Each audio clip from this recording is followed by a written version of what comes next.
할렐루야. 아멘. 오늘도 고로 복된 날 주의 전에 나오신 사랑하시는 성도님들을 축복합니다. 오늘은 요한계시록 7장 13절에서 17절 말씀을 보므로 흰옷 입은 자들 이란 제목으로 말씀을 나누겠습니다. 날씨가 이제 본격적으로 무더운 날씨가 계속되고 있습니다. 하나님께서 구름 기둥으로 덮어주시고 또 은혜의 날개로 덮어주셔서 이 여름 무더위도 잘 이겨내기를 승리하기를 축복합니다. 어린 양 예수님이 하나님의 오른손에 있는 두루마리를 취하셨습니다. 두루마리는 7인으로 봉하여졌습니다. 어린 양 예수님은 두루마리를 봉하고 있는 인들을 차례대로 떼셨습니다. 그러나 두루마리 아래 기록된 시판들이 그대로 땅에 임하였습니다. 예수님이 첫째 인을 떼셨습니다. 그때 첫째 생물의 애침에 흰말과 그 탄자가 나타났습니다. 흰말을 탄 자는 활을 가지고 멸류관을 받았습니다.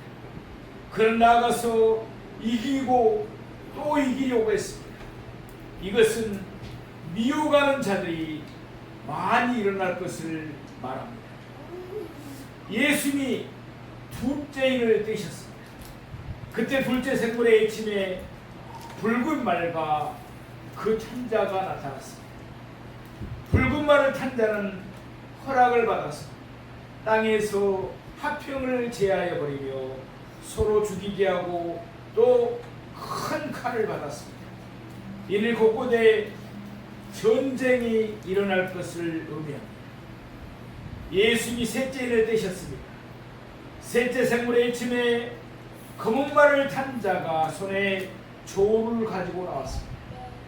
하나님은 그에게 한 데나리온의 밀 한 대, 한 데나리온의 보리 석 대로다. 또 감람류와 포도주는 해치지 말라고 하셨습니다. 이는 기근이 임할 것을 뜻합니다. 예수님이 넷째 인을 떼시자 넷째 생물의 애침에 청황생말이 나왔습니다. 그 탄자의 이름은 사망이며 음부가 그 뒤를 따랐습니다. 그들은 검과 사망과 땅의 짐승들로서 세상 사람들의 4분의 1을 죽였습니다. 이는 지진등으로 수많은 사람들이 죽을 것을 뜻합니다. 예수님이 다섯째 인을 떼셨습니다. 그때 박해를 받아 죽임을 당한 영혼들이 제단 아래에서 큰 소리로 하나님께 간구했습니다. 거룩하고 참되신 대주제여, 땅에 가는 자를 심판하여 우리 피를 갚아주지 아니하시기를 어느 때까지 하시려 하나이까. 하나님은 각각 그들에게 흰 두루마리를 주시면서 그들에게 이와 같이 말씀하고 계십니다. 아직 잠시 동안 시대 그들의 동무종들과 형제들도 자기처럼 죽임을 당하여 그 수가 차기까지 하라. 다섯째 인이 됨으로 하나님의 심판은 더욱 재촉되었습니다. 예수님이 여섯째 인을 떼셨습니다.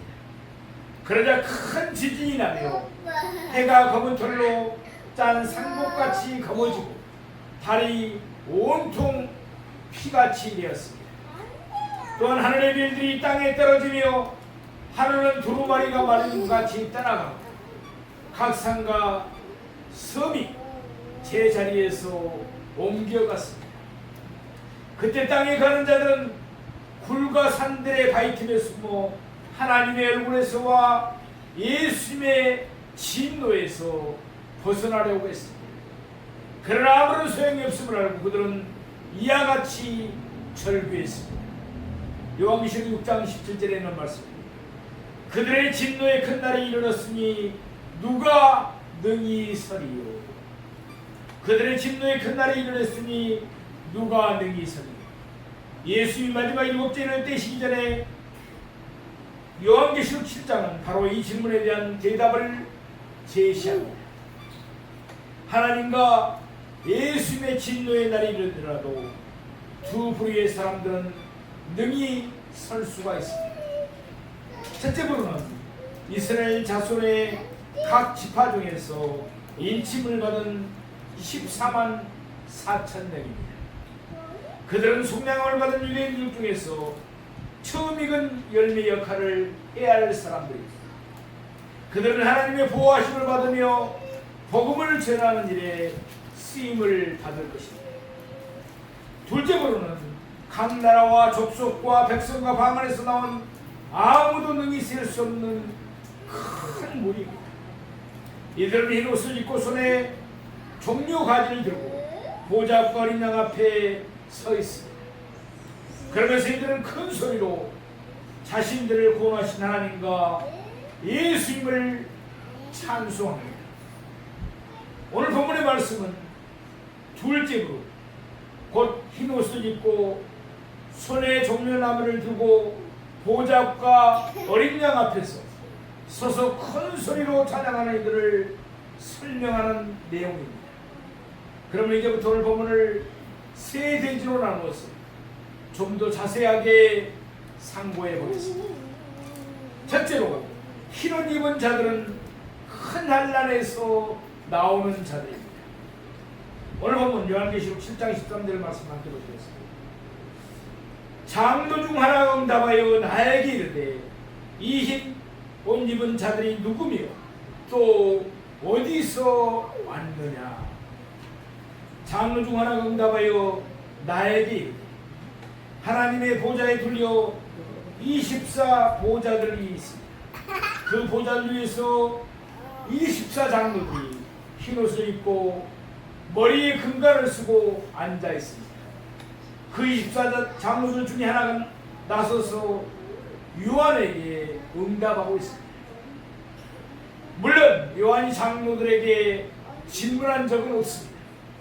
그러나 장로들은 천상의 존재들이기 때문에 요한의 마음에 있는 질문을 읽을 수 있었습니다.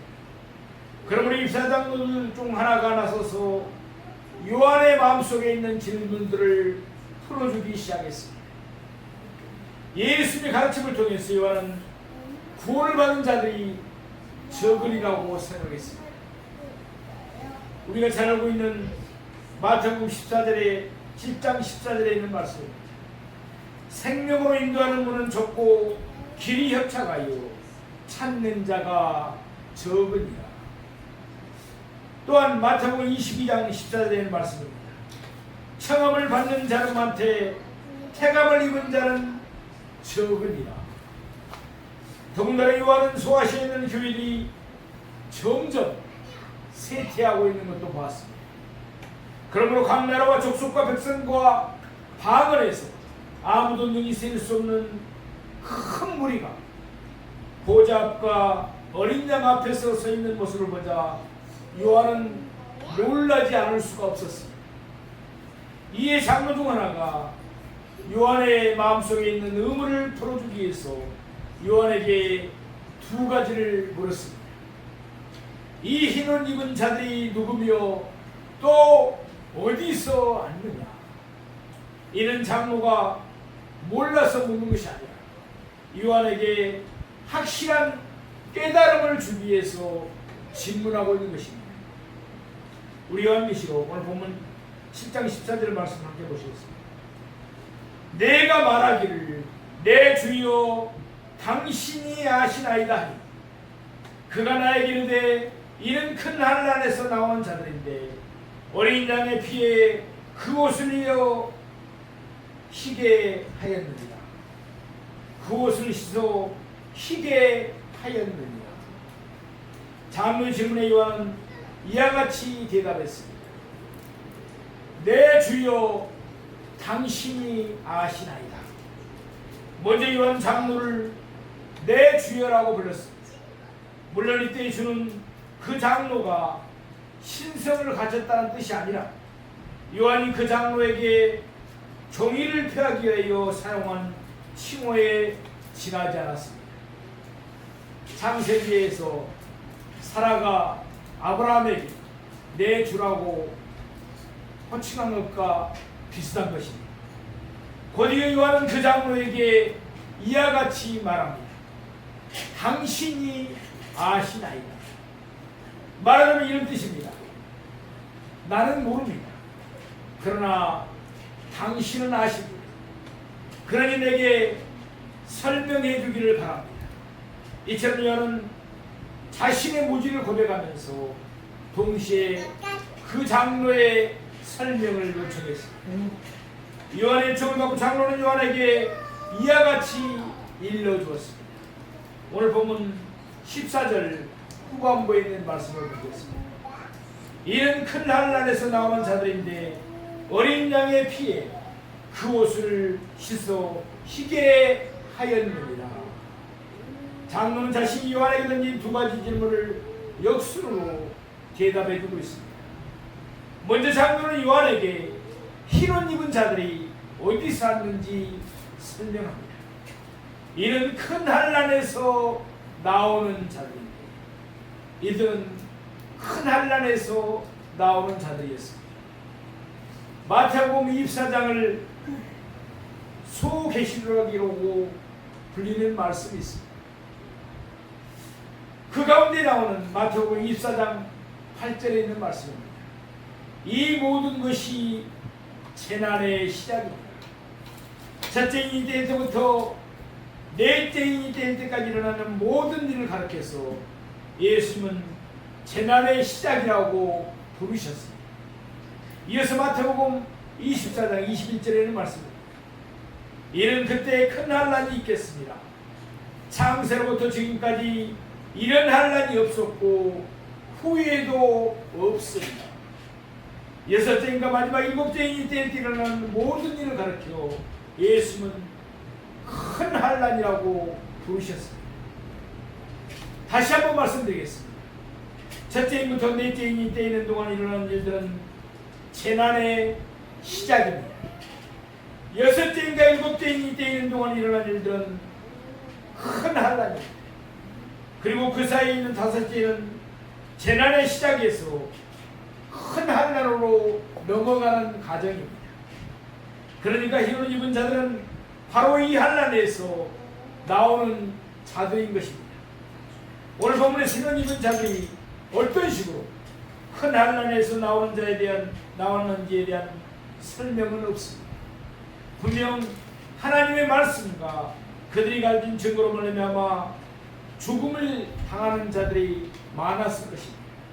왜냐하면 요한계시록 6장 11절 말씀처럼 순교자의 수가 차야했기 때문입니다. 물론 이들은 앞서 나온 이스라엘 각 지파의 14만 4천 명처럼 인침을 받지는 않았습니다. 그러므로 이들은 큰 환난을 당하는 중에 죽을 수도 있었습니다.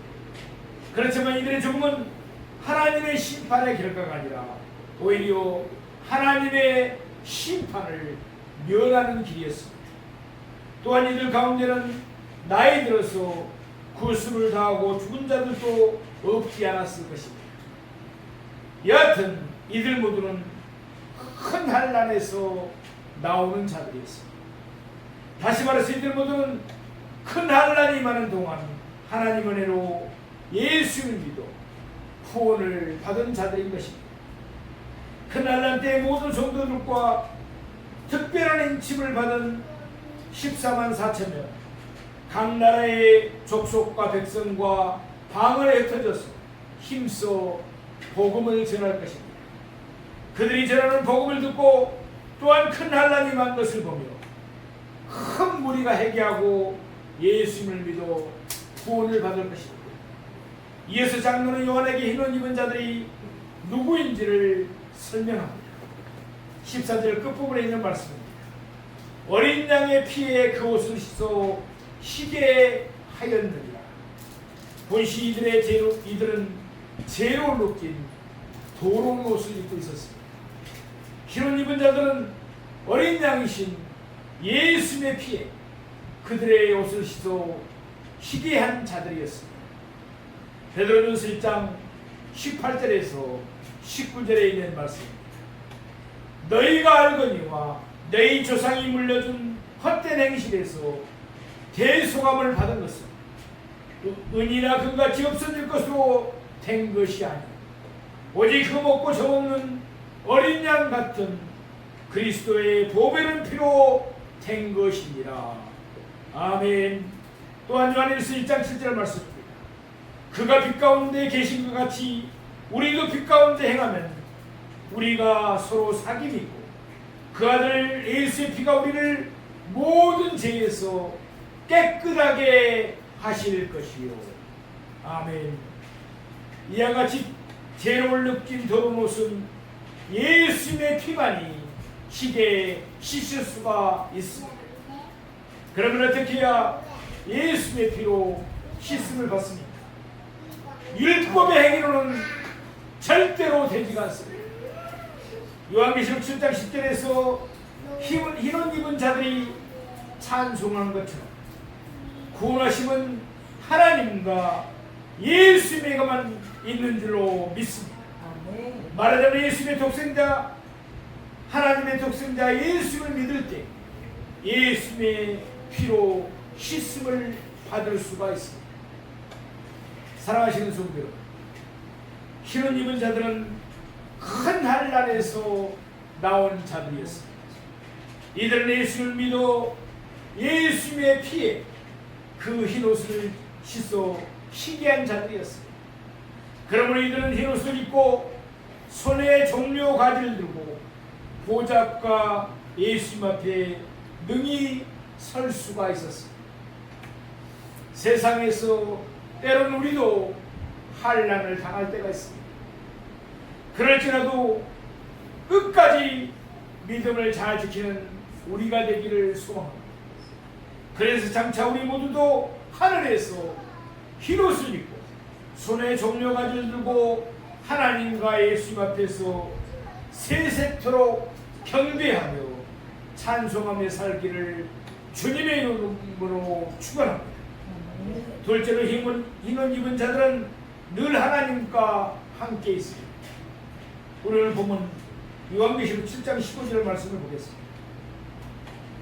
그러므로 그들이 하나님의 보좌 앞에서 있고 또 그의 성전에서 밤낮 하나님을 섬기며 보좌에 앉으신 이가 그들 위에 장막을 치시리니. 아멘. 본문 말씀은 흰옷 입은 자들이 늘 하나님과 함께 있는 모습을 세 가지로 묘사하고 있습니다. 첫째, 흰옷 입은 자들은 하나님의 보좌 앞에 있습니다. 하나님은 거룩하시고 그러므로 죄로 녹진 더러운 옷을 입고는 절대 하나님 앞에 설 수가 없습니다. 그러나 흰옷 입은 자들은 어린 양의 피에 그들의 옷을 씻어 희게 하였습니다. 그러므로 흰옷을 입은 자들은 하나님의 보좌 앞에 나아갈 수가 있습니다. 하나님의 보좌 앞에서 늘 하나님의 얼굴을 배우는 것은 무한한 영광이 아닐 수가 없습니다. 둘째, 흰옷 입은 자들은 하나님의 성전에서 밤낮 하나님을 섬깁니다. 봄시 예루살렘 성전에서 하나님을 섬기는 일은 제사장들만이 할 수 있는 고난이었습니다. 그러나 요한계시록 1장 6절과 5장 10절 말씀처럼 예수님은 구원받은 자들을 하나님 앞에서 제사장들로 삼으셨습니다. 우리가 잘 아는 대로 구약시대 제사장들은 예루살렘 성전에서 짐승을 잡아 하나님께 제사를 드림으로 하나님을 섬겼습니다. 그러나 흰옷 입은 자들은 하늘에서 하나님을 섬기는 방법이 다릅니다. 흰옷 입은 자들은 하나님께 경배하며 하나님을 찬송합니다. 그러니까 흰옷 입은 자들은 경배와 찬송으로 하나님을 섬기는 것입니다. 물론 그들이 하나님의 성전에서 하나님을 섬긴다고 해서 하늘의 성전으로 사용되는 건물이 따로 있는 것은 아닙니다. 성전은 하나님의 임재를 상징합니다. 이 땅에는 죄와 악이 있습니다. 그러므로 이 땅에는 거룩하신 하나님의 임재를 상징하는 성전이 존재할 필요가 있습니다. 그러나 하늘에는 죄와 악이 전혀 없습니다. 그러므로 하늘에는 성전이 존재할 필요가 없는 것입니다. 실제로 요한계시록 21장 22절 말씀을 보면 하늘에는 성전이 없습니다. 하늘은 하나님의 임재로 충만하기 때문에 하늘 전체가 하나님의 성전인 것입니다. 요한계시록 21장 25절 말씀처럼 하늘에는 밤이 없습니다. 그러므로 흰옷 입은 자들은 하나님의 성전에서 밤낮으로, 그러니까 중단한 시계 속에서 경배와 찬송으로 하나님을 섬깁니다. 셋째, 보좌에 앉으신 하나님이 그들이 위해 장막을 치십니다. 하나님은 흰옷 입은 자들이 드리는 경배와 찬송을 기쁘게 받으시고 그들을 보호하기 위해서 그들을 위해 장막을 치십니다. 하나님 치신 장막 아래 가면 안전한 안전이 보장될 수 있습니다. 사랑하시는 성도, 흰옷 입은 자들은 큰 한란에서 나오는 자들인데 어린 양의 피에 그 옷을 씻어 희게 하였습니다.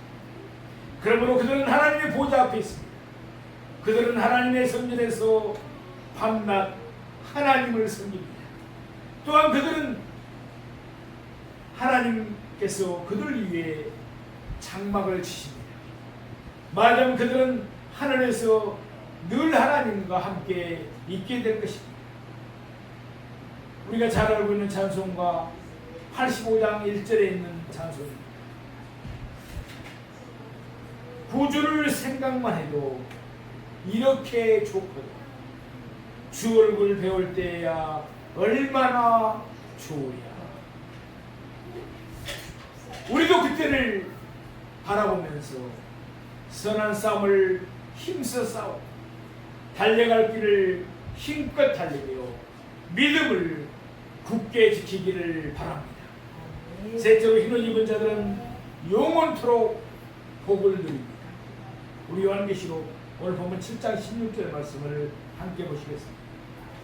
그들이 다시는 줄이지도 아니하며 목마르지도 아니하고 해나 아무 뜨거운 기운에 상하지도 아니하리니.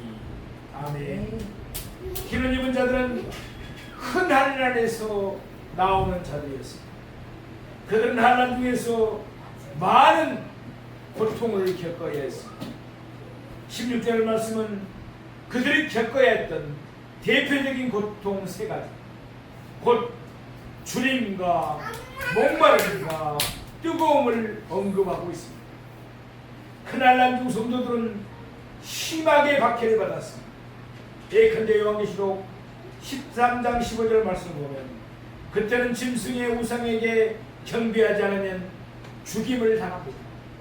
또한 요한계시록 13장 17절 말씀과 같이 누구든지 짐승의 이름으로 그 오른손에나 이마에 표를 받지 않으면 매매를 못합니다. 그러므로 마태복음 24장 16절 말씀을 따라 큰 환난 때 유대에 있는 많은 성도들이 산으로 도망할 것입니다. 유대에서 산들이 있는 곳은 강야를 가리킵니다. 강야의 특징은 먹을 것과 마실 것이 없습니다. 낮은 해가 뜨겁게 내리쬐며 또한 뜨거운 바람이 심하게 부는 곳입니다.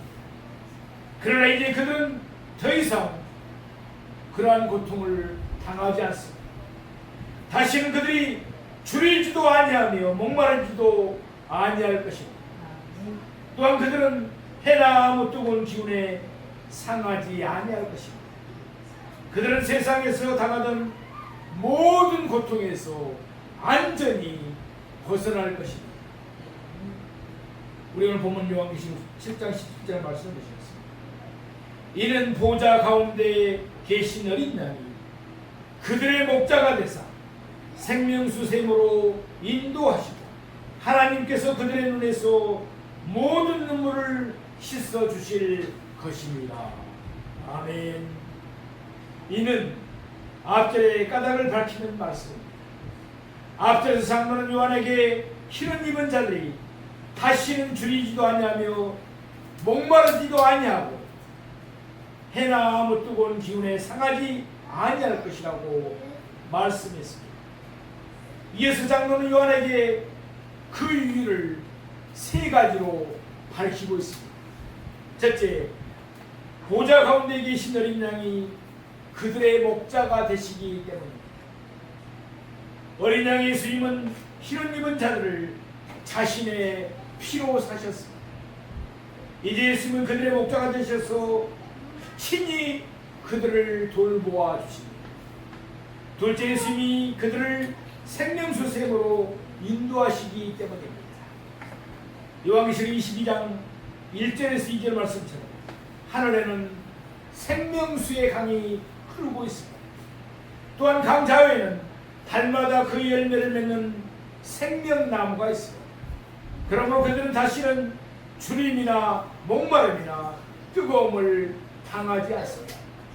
셋째, 하나님께서 그들의 눈에서 모든 눈물을 씻어주시기 때문입니다. 세상에서 그들은 주림과 목마름과 뜨거움으로 인해 많은 눈물을 흘려야 했습니다. 또한 사랑하는 가족들이 박해를 받아 죽임을 당하는 보면서 그들은 많은 눈물을 흘렸을 것입니다. 그러나 이제 그들은 더 이상 눈물을 흘릴 필요가 없습니다. 요한계시록 22장 4절 말씀처럼 하늘에는 사망이 없습니다. 애통하는 것이나 고가는 것이나 아픈 것이 다시 있지 않기 때문입니다. 흰옷을 입은 자들은 하늘에서 영원토록 복을 누리며 살게 될 것입니다. 사랑하시는 성도, 오늘 우리는 흰옷 입은 자들에 대해서 상고해 봤습니다. 그들은 큰 할례에서 나오는 자들인데 어린 양의 피에 그 옷을 씻어 희게 하였습니다. 그러므로 그들은 늘 하나님과 함께 있습니다. 또한 그들은 영원토록 복을 누립니다. 현재의 고난은 장차 우리에게 나타날 영광과 비교할 수가 없습니다. 우리도 세상에서 때로는 환난을 당하죠. 곧 우리는 하늘에서 영원토록 복을 누리게 될 것입니다.